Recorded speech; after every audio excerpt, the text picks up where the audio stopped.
last week you had 3 shots to force overtime in the final seconds? Oh man, never in my life.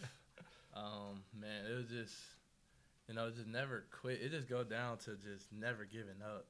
Like these past 2 games, it's not looking like well in the last seconds or even the last couple minutes. But if you just had an attitude that you never quit, that's anything like basketball or off the court. Like you just had an attitude that you never quit, you'd be shocked what can happen. Like so, that's just the attitude I try to have. I try to be very optimistic. So yeah, I ain't never. I've had game winners before, tied, but never like that in the past 2 games. On that three, a lot of people will say, well, desperation and everything. But did you have any kind of? I mean, the way you maneuvered, did you like have any kind of sight line into? I mean, you had a Mm-hmm. little bit of a look. Yeah, when I pivoted around, I kind of got around. Like I guess he wasn't trying to foul, so I was pretty open, but I was off balance, kind of leaning forward. But yeah, I honestly shot at trying to just go chase the rebound, and it just happened to hit the backboard and go in. I was trying to just chase my shot and kick it out real quick, but like I said, you just never quit and just keep believing in yourself and believing in what you work on every day as a team, not even as an individual. It's just that's just the game honest toughness. That's what Coach Richie always talks to us about, and it's funny how it happens sometimes, but the game will honor your toughness, and that's why when I got subbed back in, Coach Richie challenged me while I was sitting on the bench for a while in the second half. He told me I had to play harder, or else he was gonna take me right back out. So I just took that challenge and just gave everything I got, trying to be tough and trying to be physical and trying to be just what this team needs from me. Much more from offense, and game honored it, I guess. Jalen, I don't think I think it's fair for me to say that by observation that it's no accident that when you play a team from the vicinity of your hometown, you play really, really well. And from the outset of tonight, can you talk about just setting the tone? Even when things didn't go your way as a team, it never affected you. Can you just talk about the rivalry that you really stepping up against those teams in Charleston? Um, I'm not necessarily sure. I have played well against Charleston both years. Um, I don't necessarily always play well when we go down to the Citadel, or when the Citadel comes up here. But Charleston Southern. yeah, Charleston Southern. I played pretty well my sophomore year.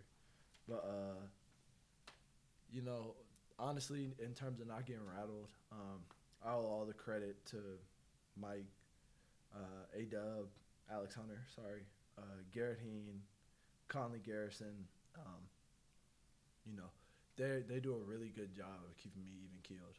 Um, I'm pretty emotional, and when my emotions are really good, they're really good, but they can be really deflating too. Mm-hmm. And these guys are really quick to call me out on it, and um, as my growth as one of our big time leaders of our squad this year, um, I've taken it upon myself to listen and listen faster. Mm-hmm. So, I mean, if you watch it, there's a couple times tonight where you'll see that I was upset, and then you'll see Mike, Alex, Conley, Marcus, Garrett. You'll see one of them grab me and be like, "Hey, next play."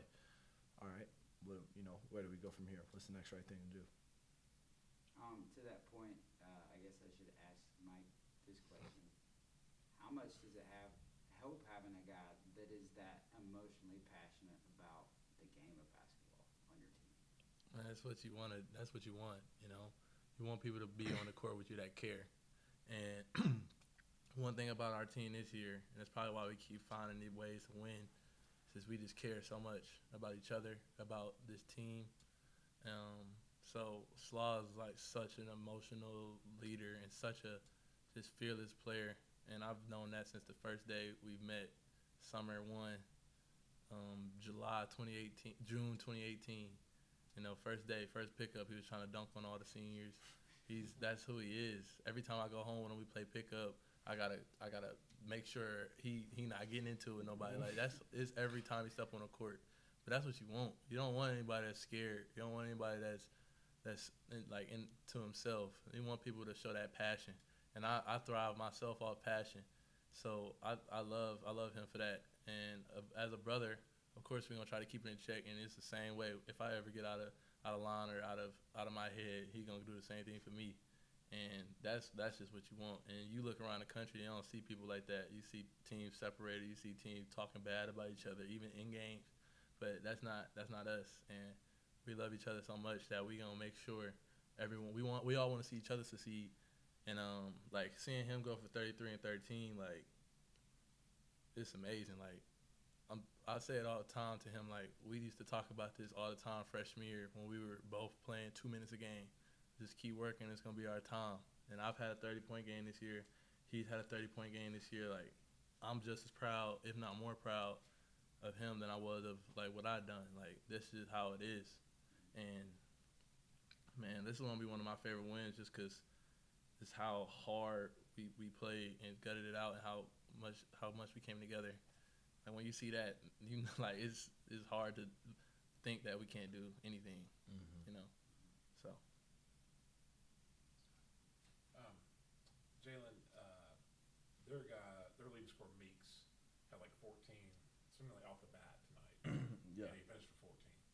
And it seemed like whenever he came in, y'all kind of went to you or someone else to try to draw foul trouble on him. And I think he picked up his third early in the second half. They were really fazed by that, but when he came back, he's still their leading scorer and the guy that scored a lot early on. Was it a point to try to get him in foul trouble or just try to draw fouls in general tonight? Because y'all drew so many. Jalen, you drew 13 on your own. I'll say that's not something that I was thinking about. Our coaches are wizards, and they're some of the smartest people I know when it comes to basketball. But it could have been something that they were thinking about. I know I personally wasn't thinking about it. And I think I'm not gonna say that he was a non-factor, but after he had the 12 really early, and then he scored another one later on in the first half. But after that, we challenged Marcus, and I think Mike even had some of them later on in the first half. We told these two, like, yo, he's got half their points. Let's buckle down. Like, if we take him out of the equation, we're gonna be fine. And they did a great job on him from then on out. But like I said, I don't necessarily think I don't think that. I know I didn't think about it. I'm not sure if my coaches did. Kind of a second point to that question. You seemingly, when you got it down low, you have one-on-one most of the night, and you end up with 33 points. People watch film. People are going to see that. You think that's just going to open up more opportunities for other guys in the future? That you're going to develop this reputation. You can't guard this guy one-on-one. Well, first of all, Mike can say he's proud of me getting 33 if he wants to. My 33 were because of him. Alex, Conley, Joe, Marcus Foster, Garrett Heen even a little bit. But the amount of space that playing around four guards lets me have it's a really nice luxury to have. Not many teams have that. And I feel like I love passing. So if you want to double me, I'm completely fine with that. But you just have to realize that you're leaving a really elite shooter somewhere on the perimeter wide open. And I think that's why coaches are really hesitant to double us, any of us actually. If you watch our games, you'll see Mike posting somebody up. You'll see Marcus, Garrett, and I think that's why is, at all times, all five guys on the floor are capable shooters. So, it makes it really, really hard to guard us one-on-one, especially in the post.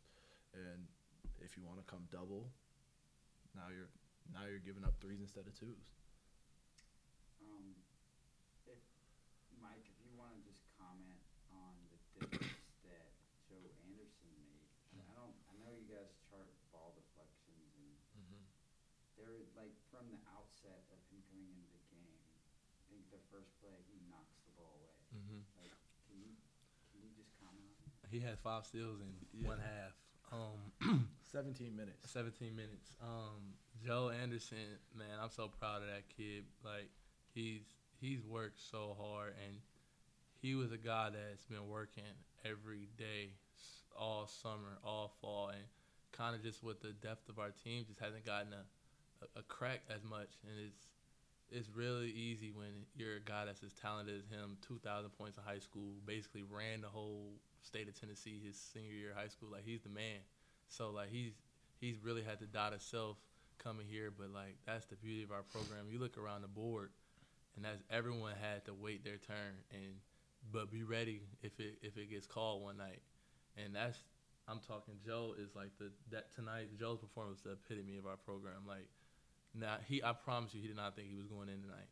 He hasn't played since who knows what game. It's been a while. Literally turned the game. Yeah, came in and literally then wasn't scared, came out and played so hard. I know Coach Ritchie, when he talks, he's gonna talk about him. It's just so amazing to see somebody that just that just doesn't, that can just respond. Things haven't been going his way. Obviously, it could be easy to just be selfish, be a cynic, to bring people down.